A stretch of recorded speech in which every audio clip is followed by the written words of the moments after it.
In this video, I'm going to talk about paper and different kinds of paper and canvas types. It's a question we get a lot, and it's something that's kind of hard to answer. Each paper has its own advantages and disadvantages, things it's good at or not good at, etc. So what I'm going to do is I'm going to do a walkthrough of all of our at least most common papers and give you an example of what their differences are and how we use them. So we'll start here at the beginning with Lexjet Archival Mat. Okay. We use Lexjet Archival Mat and Epson Enhanced Mat rather interchangeably. We use them both for proofing and for more economical printing.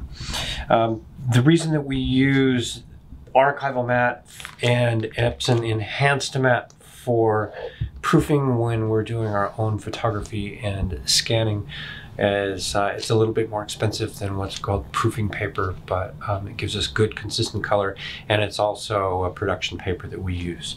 Other than that, the Archival Mat and Epson Enhanced Mat I think are good for things like Comic-Con prints and lower cost matte prints where you want very good color and consistency, but you still want a bit of a lower price point, and that's where we use those. The color is very good. There's a good range of color. The paper is heavy enough that Lexjet Archival Mat and the Epson Enhanced Mat are both a fairly heavy paper, so you're still getting good weight there and certainly good color. Next up is Epson Proofing Semi-Matte, and we use this a lot for color proofing when we are scanning and doing photography for artists. The color is very, very good. It's got a good Dmax, meaning it's got a deep black point. It's got good consistent color. It's got a good consistent color, and it's also a fairly heavy paper.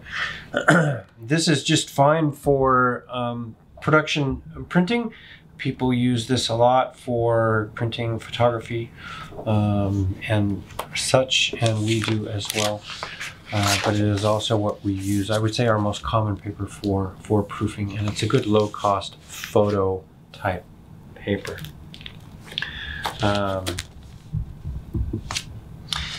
For more production photography for photographers, we have Epson Premium Luster and Lexjet eSatin. Okay. We use the Lexjet eSatin in place of the Epson Premium Luster. It's certainly our recommended luster paper. We like it. It's a little bit heavier than the Epson Premium Luster. We use the Epson Premium Luster and Lexjet eSatin kind of interchangeably. They're both a luster paper. We happen to like the eSatin. It's a little bit heavier, and we sort of like the texture better, but we do have both. This is the Epson Premium Glossy. People love the Premium Glossy. Photographers love the Premium Glossy because the blacks are very, very black. It's got a deep Dmax, and it's very shiny and it throws back a lot of light at the viewer. We try not to use it that much, to be honest. We much prefer the luster. Glossy shows fingerprints and such much more than the luster. Is very, very unforgiving. So it is nice. It is absolutely beautiful. It's stunning, but it's also much, much harder to work with as a photo paper. So if you're looking for a shiny photo paper, we much prefer the Lexjet eSatin or Epson Premium Luster over the Glossy. But there we go, we have it. And the colors are certainly punchy. Next up, we have canvas. Canvas right now on our website, we just say standard canvas with a matte gloss or satin finish. The reason is that canvas has always been a moving target for us, and so sometimes we change brands depending on what's working well, what has a good coating at the time, etc. We use Lexjet, Sunset, Reserve canvas, and we happen to like it. We also use the Breathing Color Lyve canvas and happen to like it a lot. I think that is the canvas we are using right now. Canvas, though, we use a matte canvas, and the way that we distinguish the canvases is from the coatings, and we use Breathing Color Timeless Satin, Matte, or Gloss to finish the canvas, depending on how the customer wants that finished. The Breathing Color coatings provide a finish to the canvas, whether it be gloss, matte, or satin, but it's also a UV coating, so it protects the canvas and it allows you to, for example, dust off the canvas and have it exposed without being behind glass. So that's why we use the finishing on the canvas. We've got the UV gloss, UV satin, or UV matte. And that determines how the canvas looks, but it also protects it from exposure. It allows you to touch it and have it exposed. Next in line for photography is the Lexjet metallic photo paper, and this works really, really well for anything that's got iridescent in it or had iridescent in it in real life. For photographers, a good example of a great use of this paper is underwater nudibranch, for example. Nudibranch and other such underwater sea creatures look absolutely fantastic when printed on this. Coral reefs, things like that, look amazing printed on the metallic paper. Fireworks, night photography of fireworks, light displays, etc. They all look just great on this Lexjet metallic. In terms of artists that are trying to reproduce the work, generally we don't use the photo papers because you don't want it to look like a photo. You want to try and reproduce it looking as original or as close to possible as the original. But for artists that use a lot of iridescence and fluorescence in their paint, this can actually be a nice way to reproduce your work using the Lexjet metallic. And as long as we're talking about metallic, we've got a couple different metallics. This is the Lexjet metallic photo paper, but we've also got the Hahnemuhle Rag metallic, which is a completely different thing. And if you look at the surface of this, it's just silver. It's absolutely gorgeous. There's no white, so wherever there was white in the original will become this metallic that you see in the Hahnemuhle Rag metallic. But it's absolutely stunning. And we also have a metallic canvas. The brand has changed since I'm going to hide that brand, but we do still have, I believe it's the Breathing Color metallic canvas, and that same thing. If you're looking for that metallic finish, then there it is. So next up on shiny papers, and what I call shiny papers, photography papers, is the Hahnemuhle Fine Art Pearl and the Hahnemuhle Fine Art Baryta. These we use a lot for reproducing oil paintings.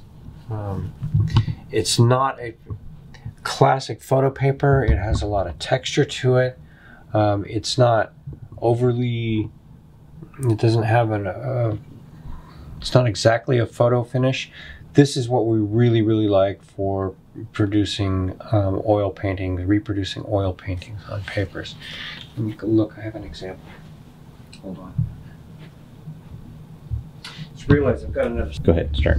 This is the Hahnemuhle Rag Pearl. I'm And we love this for reproducing oil paintings. It's got nice rich color. It's got a little bit of a sheen to it like you would expect from a varnish and oil paint.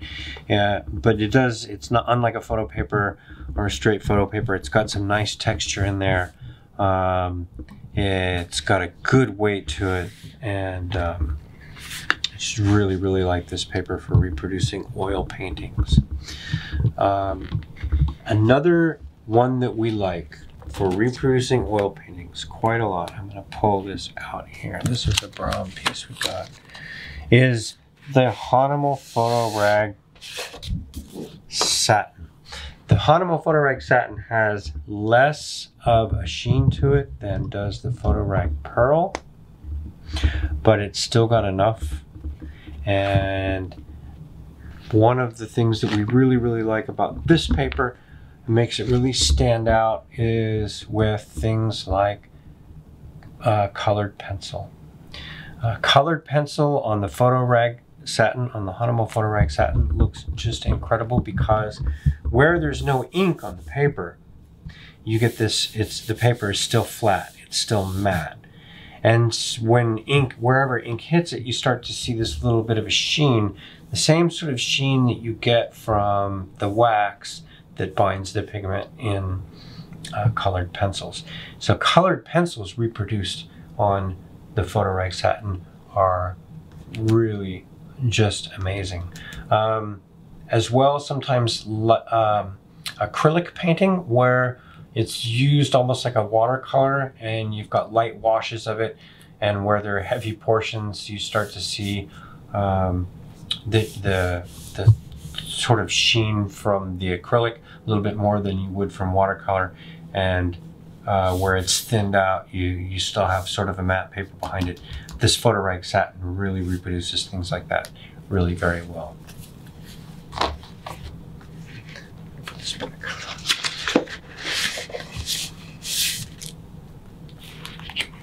Moab Bright White, and we have both Moab Bright White and, or I should say Moab Entrada Bright White and Moab Entrada Natural White. This is our most used fine art paper. It's the paper that we've used consistently and the most throughout the 15 years we've been in business, and it works wonderfully for a number of things. Here we've got, you can see we've got a Moab Bright White that's been used with a pen and ink. It works well for paintings. You can do a number of different things to it. It's easy to embellish.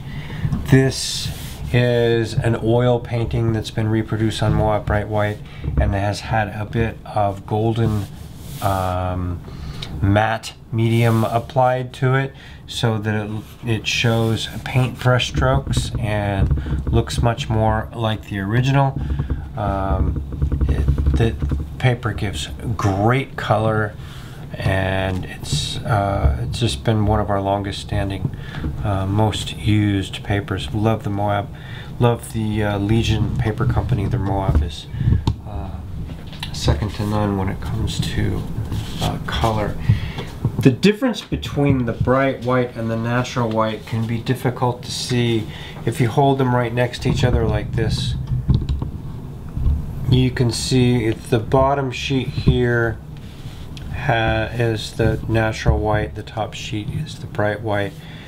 It's kind of hard to see here. We're under a full spectrum lamp here, but if I take this and move it over here and put it underneath fluorescent light, you can see the difference. So if we look at the Moab Bright White and the Moab Natural Light under fluorescent light here, you can start to see that the bright white has optical brighteners in it, making it a little brighter white. And I know there's a lot of controversy about optical brighteners, whether or not they're good or bad or fade over time. We're not scared of them. They've been in photo papers for years and years and years. It's really a personal choice, and we have both. So if you're interested in the Photo Rag Bright White, great bright color, looks like that. If you're interested in the photo in the natural white, it looks like that. So again, this is the Moab natural white, and Moab Entrada bright white. But as long as we've got you here, our samples, there you can see. There's the natural white, the Moab Entrada natural white, and the bright white. But the same is true, hold on, of our Epson hot press. So if you look at the Epson hot press, which we also have in natural white and bright white, you can see that the bright white has some optical brighteners in it, making it a little bit have a more punchy white, and this is more of a natural soft white for the Epson hot press. We don't use this as much. People, I think, tend to prefer the little bit of texture that is in the Moab natural and the Moab bright white Entradas, and it's also just a little bit heavier. But they're both fine papers. They both have the same difference between the natural white and the bright white, and that's generally the difference you'll find in any paper that's offered in a natural white or a bright white. Is the bright white's kind of optical brighteners in it, giving it that bleached white look, and the natural white is going to be a little bit softer. And the debate again is whether or not these optical brighteners in the bright white paper fade over the years, which is more archival. But honestly, I think they're both going to outlast any of us. There. Next, I'd like to talk about the Canson Aquarelle, and it has a number of different names and has changed over the years. And so you can find it as Infinity Arches Aquarelle, Canson Infinity, Aquarelle Rag, and I'll talk about some of those changes. Right now we are using the latest Canson Arches Aquarelle, and it's one of our favorite papers. It's a watercolor paper, and if you're an artist and you're used to painting on the arches, this will be a very familiar paper to you. It's a paper that we use an awful lot. It's fantastic watercolor paper with a decent price point. It flattens out really, really well when you unroll it, when it comes off the rolls on the printers. And it's just a really soft, supple rag with a great watercolor texture. So let me talk about some of the changes now and show you the paper up close. This is the old Canson Aquarelle rag, what we were using for, I would say, the last couple of years. And it came in 240 GSM and 310 GSM. We kind of went back and forth because our printers sometimes didn't like cutting the 310. Were things we liked about this, the older Canson, it's got a nice texture on it. And it's a little bit creamy. It's not a bright white. So we did in fact like that about it. But Canson has moved back to its original manufacturing plant, and we now have this right here. You can see it's a brighter paper. It is the Canson Arches Aquarelle 310, and what Canson will be offering for watercolor paper for the foreseeable future. It's a beautiful paper, has a really nice texture. I think the texture is nicer than the older Aquarelle. It's a little bit less consistent, looks less machined, just has a great texture there. If we move over here, we can see the new paper next to the old ones. Again, you can see that it's a little bit brighter. But what I'd like to show here is you can see this is a watercolor that was done on it, and the paper really shows off watercolor really, really well. And prints look very much like the original. This is a case where the face here that was embellished. Now this original painting, it was an acrylic portrait with a watercolor background, and this has been emulated through embellishing here, where we've done gloss clear acrylic over the subject here to emulate that original acrylic painting, and the watercolor in the background has been left flat as the original. And you can see that it just does really, really well. If you look in here, for example, in these watercolor washes, you can see that it's almost indistinguishable from the original, and this, even with decal edges, for example, just looks fantastic. It looks like an original watercolor. Roll. Next up, I'd like to start talking about the Hahnemuhle papers. And we're going to start with the Hahnemuhle rice paper. We use a lot of Hahnemuhle papers. They're a fantastic paper, a little bit expensive, but the quality on them is great. And we have a number of Hahnemuhle papers where really the texture and quality of the paper just we can't find emulated anywhere else. And the rice paper is a great example. The rice paper here is a very thin paper. It's kind of heavy for a rice paper. It's 100 GSM. Whereas some of the rice papers you might do drawing on might be 50 GSM, but it is nonetheless a light rice paper, and you can see if we shine a light behind it that you can see through it pretty well. The color on it is surprisingly good for being such a thin paper. It does not ripple up when we print on it. So it's great color, great consistency, and it's thin enough that it can be used in different artistic applications. One of the applications that we've seen for this are things like lamps. We have a couple of, well, several clients actually that make lamp shades with this. And once it's varnished up, it even gets more clear, and there are different ways of doing that. But that's how this is used. It's lamps. What's another application? We have a client that laminates these onto boards, and you can see the wood somewhat underneath once it's been laminated on. So it's a fantastic paper for including in other finished products and using in different ways that you can't use with a heavier paper.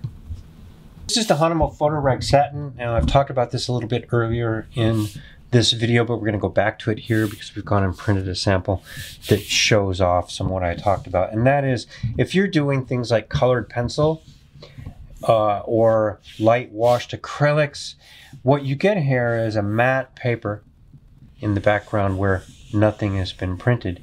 And where ink hits the paper, you get this little bit of a sheen, and that sort of emulates the wax that binds the pigment in colored pencils, or the acrylic that binds pigment in acrylic paints, where you start to get that little bit of sheen where there's color. So this is another example how we use a specialty paper for a very specific purpose to reproduce artwork in a way that looks as close as possible to the original. Rolling. Next in the lineup is Hahnemuhle Torchon. This is a fine paper. It's a very heavy paper, and it's a very textured paper. It's a bold paper. One of the problems with the Torchon is it can crease here and there, and I always tell people that's just part of the paper. It's how the paper's made. It's how the texture is on the paper. The paper itself is as such a strange texture that's almost creased already. If you can handle that kind of boldness, then Hahnemuhle Torchon is a great paper for you to use. The texture really adds an extra dimension to any of your prints. Here we've got some Hahnemuhle Torchon that's showing off prints in a couple of different ways. These are prints by Kate Portage, and you can see on the right hand side we've got two prints on the Torchon with no coating, and then here what we've done is we've used the golden acrylic gloss.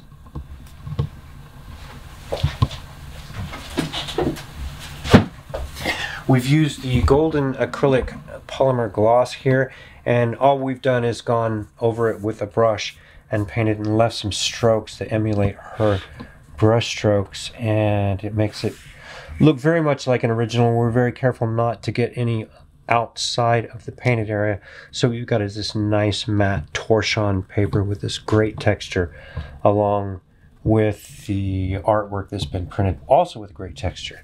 That makes for a fantastic print. Could you?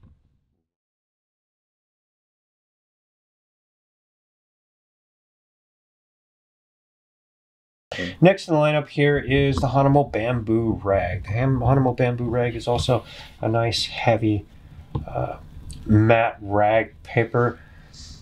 There's really nothing special in the texture here as compared to our Moab or as opposed to a Canson vellum. But one of the things we like about the bamboo rag is that it's got a nice creamy white point to it. So if we take, for example, the Canson Aquarelle and lay it down here next to the bamboo rag, you see that the bamboo rag is just a nice matte rag paper, but it's got a nice creamy color to it. I would say it's one of the yellower, creamier papers that we can offer. Next in the lineup is, of the Hahnemuhle papers, is the Hahnemuhle Fine Art Baryta. We're going back to a photo paper here for a moment, where it's considered a photo paper. This has the Baryta coating on it. It's a rag, it's a textured rag paper. So you can see here, hopefully in the video, I know it's very, very hard to video paper, but the paper has a bold texture to it and a bold coating. I call this a bold paper. Fine Art Baryta is a bold paper. And I feel like, in particular, photographers are scared of it because they just want to see their photo.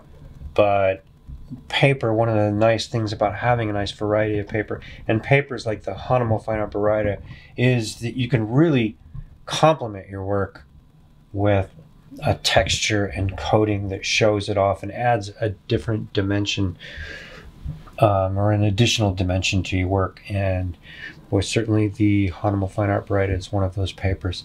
This paper is just really bold. It has the same problem as the Torchon in that it can crease very easily, so you need to be very, very careful. But even in places where there might be a little bit of a crease, it's part of the paper. Unless it's really bad, it's part of the paper. It's part of the boldness of the paper and the makeup of it. Again, this is paper we love. It works great for rich oil paintings with deep colors. It does very, very well in the deep blacks. It's got a great Dmax to it, and just a great color range. Next in the lineup, I'm going to talk about the Hahnemuhle Museum Etching and German Etching, and I'm going to talk about them together because the names are so similar, it's easy to get them confused. The German Etching has more texture to it than the Museum Etching. I'm not sure if we can see that really here on screen. We're going to go ahead and put up a photograph sample as I talk about this in the video. But they're both very nice papers. They're both heavy rag papers. I would say the Museum Etching is more often used in photography. It's got a little bit of texture, but not too much. And then the German Etching just has a little bit more, almost watercolory texture to it. They're both really fine papers. They're both really fine rag papers, and I really like them a lot. What can I say? Next, I'm going to talk about the Hahnemuhle William Turner. The William Turner paper is probably one of the most textury, sandy, textury papers that we have. It's a wonderful rag paper. Flattens out very nicely. It gives great color, etc., etc. Its texture is very, very unique to other textured papers. When you feel it, it almost feels sandpapery-ish. And one of the difficulties in using the Hahnemuhle William Turner is that it can flake a little bit.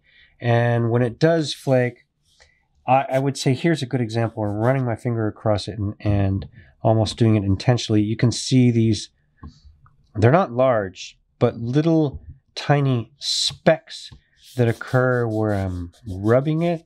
I'm actually creating that problem on purpose for this video. So it's one that really benefits from, it's one paper that really benefits from using the Hahnemuhle spray in order to help protect it and keep that from happening. It needs to be handled with care. But if you know how to work with the paper, it offers a very, very unique texture. It just has a great sandy, rough texture to it. Here's the Hahnemuhle Photo Rag Bright White. And I'm not sure I have a whole lot to say about this paper. It's sort of a, it's not a hot press, and It's not the Moab Entrada bright white. It's somewhere sort of in between there. It's a matty, flat rag paper. It is bright white, and it gives very, very good color. Photographs printed on the photo rag bright white look just fantastic, and the texture of the paper doesn't interfere with the photo rag because there really isn't much texture, and yet it's not that super flat textury feeling that you would get from an Epson hot press. The Moenkopi Unryu rice paper. It's not really a rice paper, it is a mulberry paper. And what you're seeing in here is the mulberry fibers in the paper. This is, it's actually Awagami Unryu. And I'll in the video I'll throw up a picture of the label of the box. This is sold through Legion Paper, but it is made in Japan.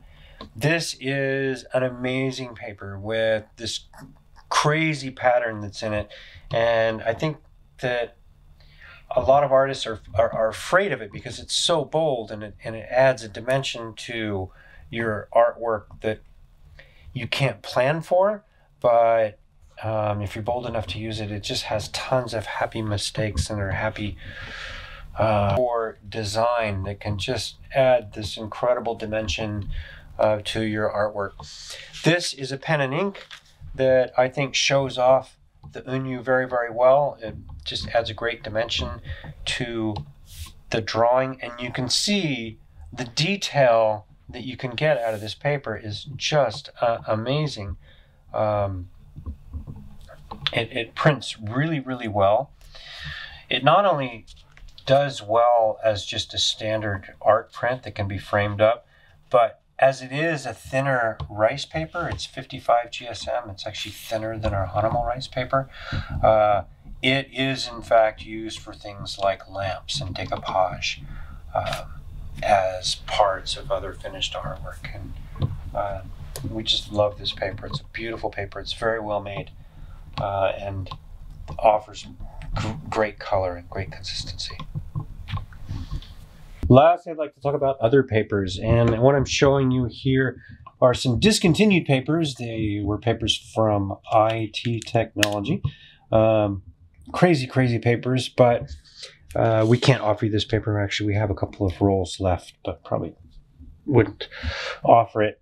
But what I'm showing here is that we use lots of different kinds of papers, and we experiment with different kinds of papers and metals and glass and acrylic and all kinds of things that can be used in people's art projects and different ways to display their art on other paper and substrates. So we're always looking for new things. We're always playing with different substrates to see what's out there and what kind of different effects we get. And this right here, I think, is some of the craziest stuff that we can offer. Here's another example right here of other substrate. And this is opaque backlit film. Have a look at this. You can see the light coming through. This is what's used typically in airport signs, where you see the lit airport signs as you go to your flight. And of course, we do offer that. We don't do a lot of airport printing, but we do have artists that use these in light boxes and use them in that way to display artwork or photographs in a way that adds a different dimension, which would be light coming from behind it. So I think that about covers it. That's a good overview of the papers that we use, papers and canvas that we use, and just a general overview of the substrates that we print on. As I said in the last paper that we showed, the gold paper, we're always trying new things, and papers and canvases are always evolving, so we try and evolve with them. And we hope that this video helped you a little bit in understanding the different kinds of papers that can be used for art printing.